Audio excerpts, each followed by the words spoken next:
arrived at the last presentation of this afternoon. And as I always say, last but certainly not least, Les Binet joins us live from the UK. I don't think he needs any further introduction. So if he is with us, I would gladly give him I was going to say the stage, but I guess it's the screen. It's yours, Mr. Binet. Thank you very much. Yes, I'm here. I'm Les Binet. I'm Head of Effectiveness at Adam & Eve DDB, which is a creative agency in London and rather a good one. So obviously I have a view about where good ideas come from. Obviously it's the creative agency, forget all that other stuff. You might wonder what a Head of Effectiveness does. So my job is to think about how advertising works, how to measure the effects of advertising, and how to make it work better. And so with that in mind, I've spent the last few years studying what the ingredients for effective campaigns are, looking at data, particularly data from the IPA Effectiveness Data Bank, which is a fantastic resource we have in the UK, a database with information on about 1,500 advertising campaigns. And this database tells us what works and what doesn't, basically, what strategies work, what media work, and what creative approaches work. So I'm going to talk a little bit about how creativity and effectiveness go together, and how to sort of unlock the potential of creativity. The first thing you need to think about is, what is advertising for? How does it work? How does it sell things? And in my view, the primary job of advertising, most advertising, is to increase what Byron Sharp and others call mental availability. By mental availability, I mean the readiness, the speed, and the richness of the imagery that comes to mind when you think about a brand. So that's more than just mere brand awareness. Brand awareness is, if you like, the sort of the base camp, the very lowest level of mental availability. Yes, it's important that people know about your brand, that they've heard about your brand, because people are much less willing to accept and much less likely to buy a brand if it's unfamiliar. But that's a very passive goal. Yes, if people have heard of a brand, they are more likely to passively accept that brand if it's in front of them, but they're not going to seek it out. To get people actively searching for your brand, you've got to move up to the next level, which is brand salience.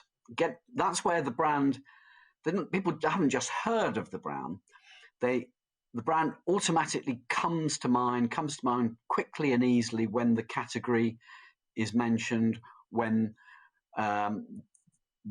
this brand is likely to fulfill a consumer need. So, for example, think about fast food. It's not enough for people simply to know your brand of burger or your brand of chicken. You want to make sure that when people are hungry, your brand of burger or chicken is the first thing that comes to mind. It comes to mind quickly and easily, and people seek you out. So salience is much more important than mere awareness. And that's a question of having high spontaneous awareness in many different situations.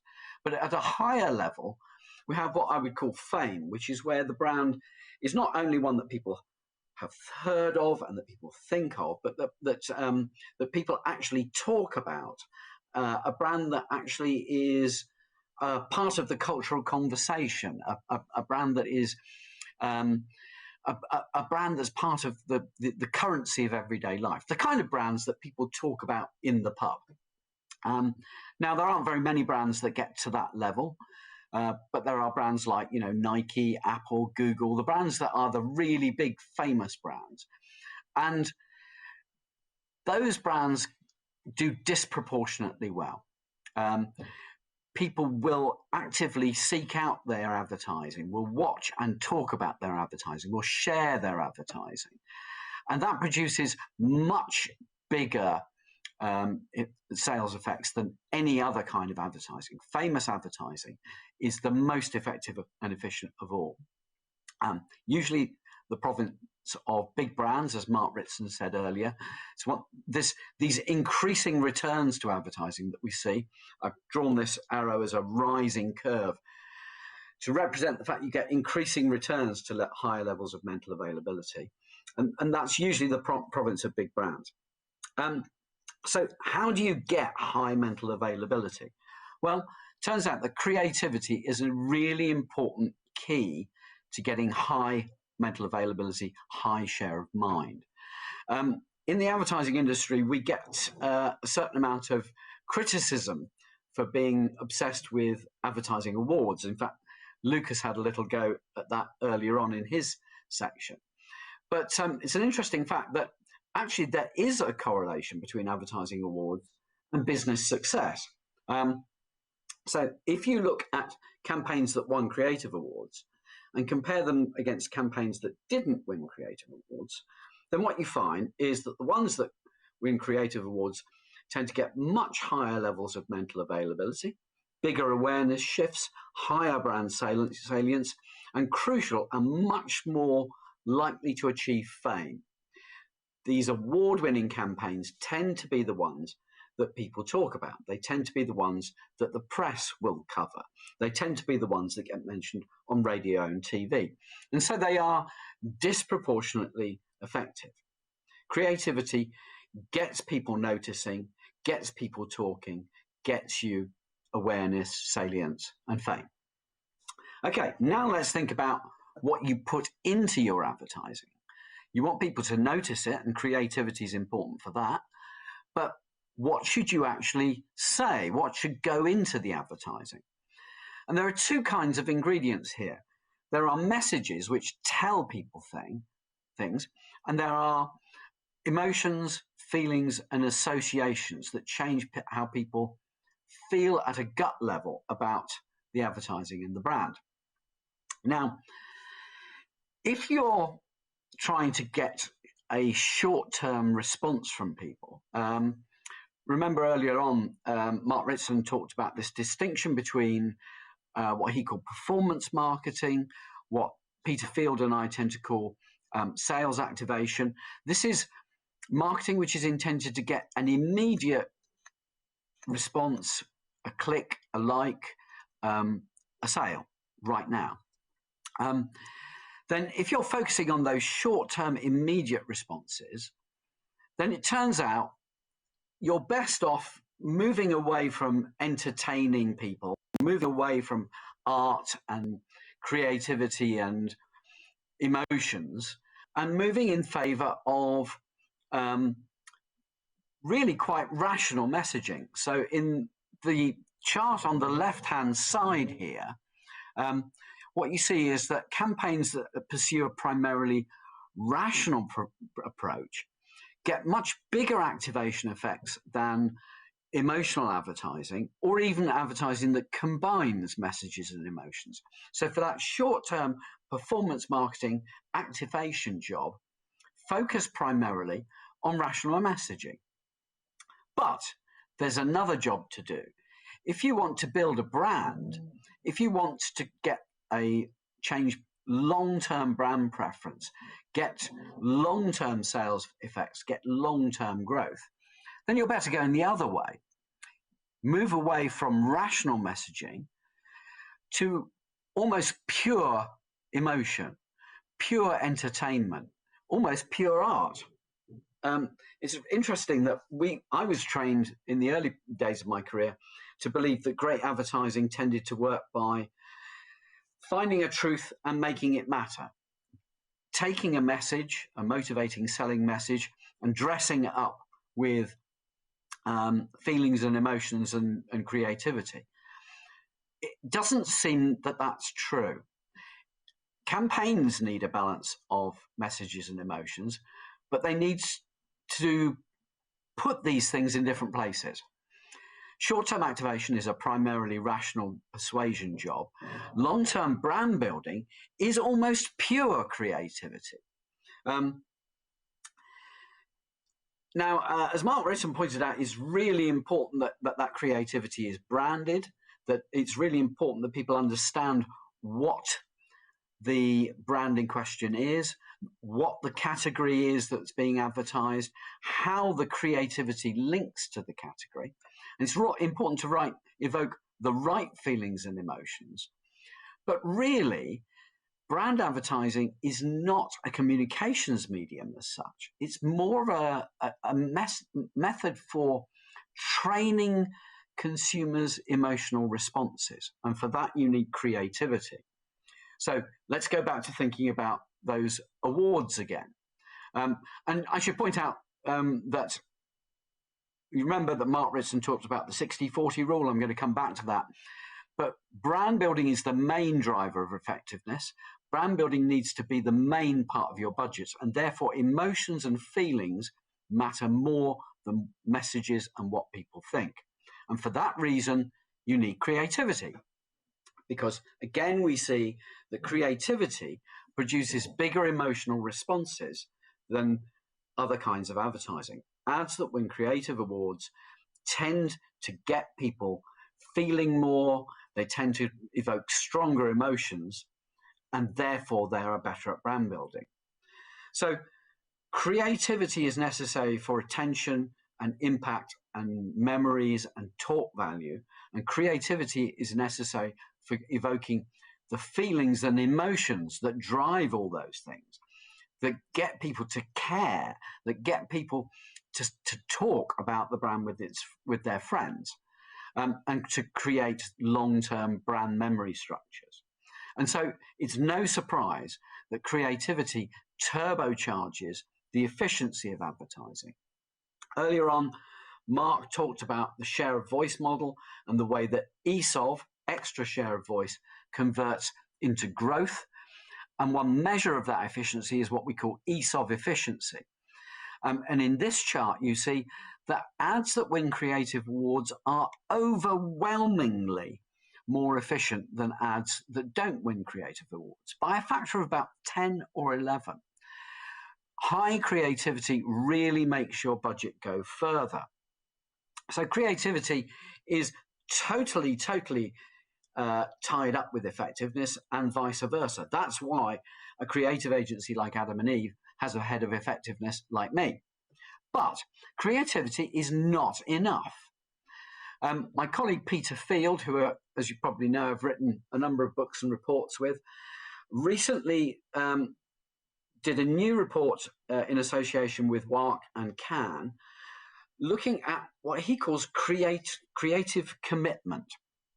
Creative commitment, as Field and Herman measure it, is a composite score that effectively looks at how much budget and commitment over time advertisers put behind their creativity. And that turns out to be very strongly linked with effectiveness as well. Data from the Cannes Creative Effectiveness Awards shows that the higher the level of creative commitment, the higher the level of business success. Data from the IPA Effectiveness Data Bank shows exactly the same thing. The more that you commit to creativity, the more effective it will be. So what does creative commitment mean? Well, it means three things. First of all, commitment to budget. As Mark pointed out in his presentation, it's really important that you spend money behind your creative. You've got to have great creative work, but you've also got to have budget to go with it. And too many people these days seem to believe that if you've got a cracking piece of creative and just put it online somewhere, people will seek it out and see it and share it. That generally doesn't work. Creativity needs paid media behind it, and it needs share of voice. So Mark showed you the share of voice rule. If your share of voice is above your share of market, you'll grow. If your share of voice is below your share of market, you're probably going to go into decline. But there's another important budget rule, and that's the 60-40 rule. It's really important to combine short and long-term marketing activity, short-term activation and long-term brand building. And in fact, the new DVJ report, as Lucas pointed out, shows a very similar thing. You need that commitment to both the short and the long term. But what this chart shows is that you need the right balance between short term and long term. Roughly 60% of the budget should be devoted to that long term brand building, which is primarily emotional and creative. And about 40% of the budget needs to be devoted to short term activation, which is much more rational and much more functional. That 60-40 mix varies by category, it varies by context, it varies by size of brand. But in almost all situations, emotional creativity, brand building, advertising needs to lead. Okay, so commitment to budget is the first dimension. The second dimension is commitment across media. Again, this gels very, very nicely with what Mark Ritson showed. Mark showed that the more media you use, the more effective your campaign will tend to be. Peter Field and James Herman showed a very similar thing with their data. The more media you use, the more effective your campaign will tend to be, up to a certain point. There does seem to be a cutoff with very high numbers of channels, higher than the data that Mark showed in his chart, which is why it doesn't appear. Once you get up to the level of about 14, 15 channels, then it looks like you do tend to get some inefficiencies. But broadly speaking, more channels tends to be better, particularly when those channels are doing different jobs and reaching different people. So you need the right kind of media. Horses for courses. Activation media need to be tightly targeted on the people who are likely to buy right now, targeted on the right segments, as Mark pointed out. Activation media need to be informative, they need to be persuasive, and they need to be responsive. That is to say, they allow people to click on something or phone a number and buy right now. Whereas brand building needs almost the opposite ingredients. Brand building is about broad reach. It's about mass reach rather than tight targeting. Talking to everyone who buys the category, and no broader than that, but everyone who might buy the category in the next couple of years. It's primarily emotional, not rational or message-based, and it's really important that it's memorable. And what we find is that online or offline, video formats tend to produce the biggest and strongest brand building effects because of the immense power of video, of moving images, particularly when supported by music and audio. I was very pleased to see Mark's chart about the importance of jingles, which are well known to be highly effective and massively underused.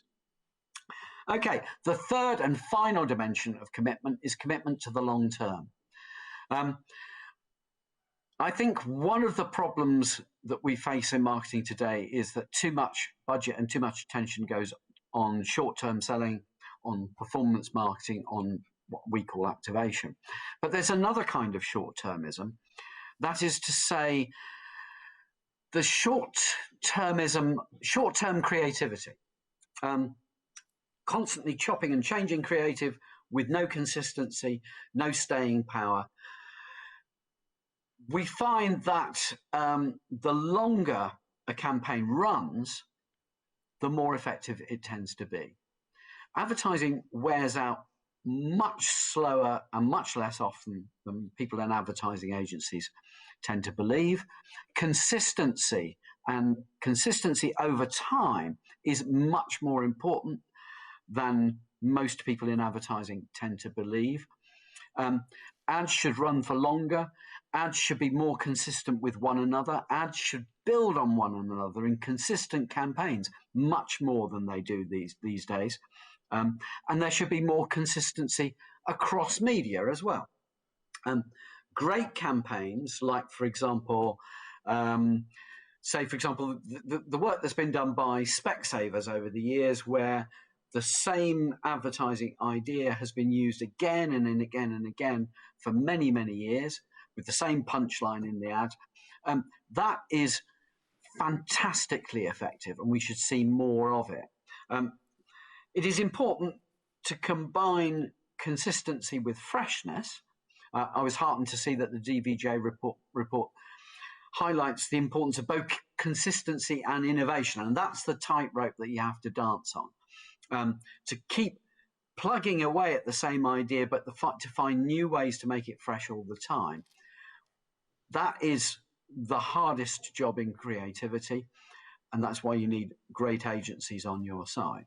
So you need creativity for effectiveness. You need to commit to that creativity with budget, with media, and commitment over time. And if you do that, then you stand a much higher chance of winning. Thank you. Thank you so much. Les Binet, we've learned a lot from you, and people have questions they'd like to ask you. Let me see. Okay. Are you ready? This is Ronald Voren from Science for Business. And, this is quite a story. Here we go. He says, it seems as if in the Binet and field studies, very strong, almost causal predictions and conclusions are made only on the basis of personal judgments of the effects of their own campaigns by the CMOs involved. It appears as though no hard data has been obtained on sales, EBIT, or other indicators of campaign effects. On what then is your conviction based that the outcome of the Binet and field are valid? Has extra research been done to make sure that claims such as brands need to spend such percentage on brand building and so much on activation are valid and hard data driven? That's it. Okay, that's well, the first thing I would say is that that's not a fair criticism. If you look at the data in the IPA data bank, then there is quite a bit of hard data in there. There's data on market share movements, there's data on budgets, there are validated measures of financial ROI for many of the cases. Now, it's true that there is other data in there as well. So, for example, take, for example, market share movement. We ask the people who contribute the data to both quantify market share movements in percentage terms and to give an assessment of whether those market share movements are small or large by the standards of their category. So we have both a quantitative and, if you like, a qualitative judgment of the effects of market share. And we use both those sorts of data. The other thing I would say is that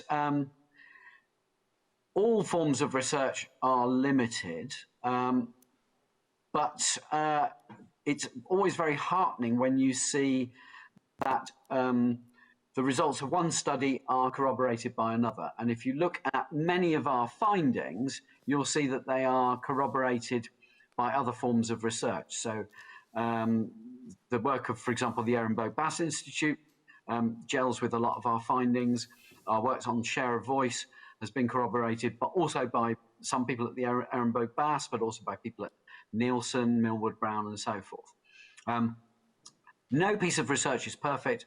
Nobody has all the answers, but I think our research is helpful. Well, there's your answer, Ronald. Next question comes from Cathal Gillen from William Grant & Sons. What is your view on the use of category entry points in light of the need for salience and the use of a CEP within brand communication messaging, for example, associating your brand with a focused CEP? Yeah, I mean, I think that is important. We don't have much to say about that in our research, but I think it is really important that you need to create mental links between the things that make people buy stuff and want stuff. I mean, that's really, category entry points is a fancy word for, why people buy things. I buy burgers because I'm hungry. That's the category entry point. I need food now. And so you need to create mental links between the reasons people buy stuff, the advertising and the content of the advertising, and your brand. And those things need to be really, really closely linked. Mark Ritson talked about the importance of making sure that the ads were linked to the brand. It's really, really important that people know what the bloody ad is for, which brand it is. But it's also really important for the ad to be linked to the category. So, you know, if it's an ad for burgers, people need to know it's an ad for burgers. And it needs to be linked to hunger and burgers and the reasons you eat burgers. And this is a problem with some really vague, generic advertising, including some of the COVID stuff. You know, all that advertising that says we understand what you're going through, we're here for you now. It's so generic. It could be for any category. If it's a whiskey ad, it needs to be really clear that it's a whiskey ad, and it needs to be really clear that it's for your brand of whiskey. So yeah, important to have those linkages. All right, one more question for you. No, two, I think. Marianne van Zomeren van TUI would like to know, brand building creativity must be emotional. Can you recommend humor as an emotion, or does it distract too much? Yes, definitely yes. One of the problems of having to do very short presentations with, you know, very simple charts, which you have to do because people don't pay attention, is that you have to simplify and dumb down what you're saying. Emotion is a very crude word to use. Really, we're talking about emotions, but also feelings and associations for things that aren't rational. And humor is one of those things. Humor can be very, very powerful. We know that humorous advertising works, and I would put that under the emotional banner. And we need a bit more of it at the moment, frankly. In these rather dark times, I think we want a bit more escapism and a little bit less worthy crap. I could not agree with you more. All right, final question from Annika Ruiter from Publicis. We talk all the time about creativity, but how to define great creativity? What other ways than the number of awards won? The problem with trying to define creativity, like to produce a formula for it, is that the minute you come up with a formula, it will stop working. That's maybe almost the definition of creativity. The point is that it's a bit like trying to define poetry. Poetry is all the stuff that's kind of not in the meaning of the words, you know. It's the stuff that can't be done by formulae and by functions and rational stuff. There are some elements to it. Creativity is usually surprising. Creativity often involves a very strong degree of craft. So in a sense, those are kind of two kinds of creativity. One is the extraordinary thing that you never thought anyone would do, and the other thing is the thing that you've seen done before, but you've never seen it done that well. It's very hard to define any more than that, but it's what creative agencies do. Well, Les, thank you so much for answering all these questions. You shared lots of insights with us. I'm actually happy that there isn't a solution for everything, so we still have to use our own brain and our own creativity to live life and be successful. Thank you so much. Exactly. Thank you. Thank you. Bye-bye. Yeah, and to all